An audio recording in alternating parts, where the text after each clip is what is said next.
The man rightly said, the person you become in the next 5 years is actually hinged on two things: the books you read and the people you meet. So, people are actually pivotal to the achievement of success we record in our lives. So, we can't trivialize relationship. It's very, very pivotal. But my emphasis in this video is how to keep the relationship God has brought into our life. How to keep relationships. How to keep relationships. I think the first thing I would love to speak about is that we need to classify relationships, because people have a major issue in relationship. They have unmet expectations. This is one of the major realities we experience in relationship: unmet expectations, where people you have in your cycle of relationship do not meet up to your expectations. So you are either angry or frustrated. But the major challenge you do not know is that you've actually not classified those relationships. Often we expect more from certain relationships than we ought to not have expected from them. So the first thing is, what does this person represent in my life? Because people represent different things in our lives. That they are all our friends does not mean they have the same purpose. The best thing we first have to do is to classify them. Some are actually there as lovers, some are actually there as strengtheners, some are there as intercessors. Their strength is to support you in the place of prayers, or they give you a phone call to support what God is doing in your life as intercessors. Why some of them are actually confident. Some of them are just lovers, they love what you do. They're not necessarily your inner cycle or your confidence.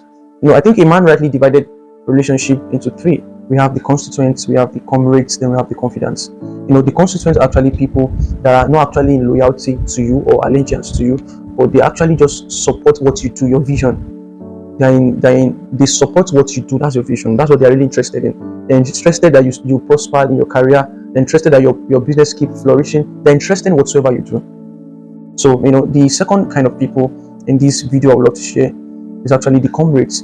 They're actually in your life because you guys have something to do together.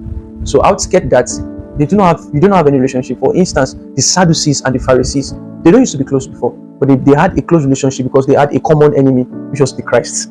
So, it is very imperative we can be able to classify such people in our lives. They may be needed at certain moments in our lives. And also, the last kind of relationship are the confidants. There are people that don't just love you for what you do, but they love you for who you are. And oftentimes, we barely have many of these people in our lives. Like a sequel I did on relationship the last time, I was able to classify them under covenant relationship. And I said, oftentimes we could be naked before this, but yet not ashamed. We are plain before them because they don't love us for what we do, but for just who we had. For instance, Jonathan and David. So I feel if you can also classify this kind of relationship in our life, many of us will not be hurt. A lot of things that happen in our life are just realities that happen in relationship. There's no way all your expectations in relationship can be met. So there will definitely be unmet relationships, unmet expectations, I meant to say.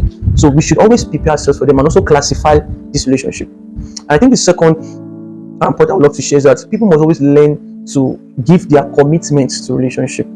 Give their commitment to relationship, because we need to know that humans are emotional. So the more we keep filling the emotional tanks of our co-friends or co-laborers in relationship, the more the bond of relationship is strengthened. Someone that you had always you stood up for the person in times of adversity and trying moments, there's no way the person will forget you easily. So I would think there are two moments or seasons in a man's life that when you actually show up, it will definitely archive you in his heart. One of them is his trying moment or transition moments. There was a story of Abigail, the wife of Nabal, which means the foolish one. When David was in his transition moment and he beckoned on Nabal to help them, he was asking for help from Nabal and those things. Nabal actually just refused and those things. David was really angry. It was Abigail that came to David and said, "My Lord." The revelation there is that at that moment David was not even the king yet, but Abigail was able to see transition, was able to see David in his transition moments. And do you know the good news is that Abigail became the wife of David? Although that even her husband had died, she ended up winning a space in the heart of David because she could discern the transition moments of David. So we need to put this at the back of our heart that anytime that we stand in gap or we are always checking up on people in their transition moments, we win their hearts because men are emotional. They know people that really stood by them in those trying moments and also in the season of people's accomplishments. The Bible says something that we should always rejoice with people that rejoice. So when we also, that is why you could see that politicians understand this principle. A politician could actually travel as far as he would even take flight to just one of his senator's child's birthday. You may think that's just birthday, but he's actually doing something. He's filling the emotional tank of his friend. He's ensuring the bond of relationship is being tightened.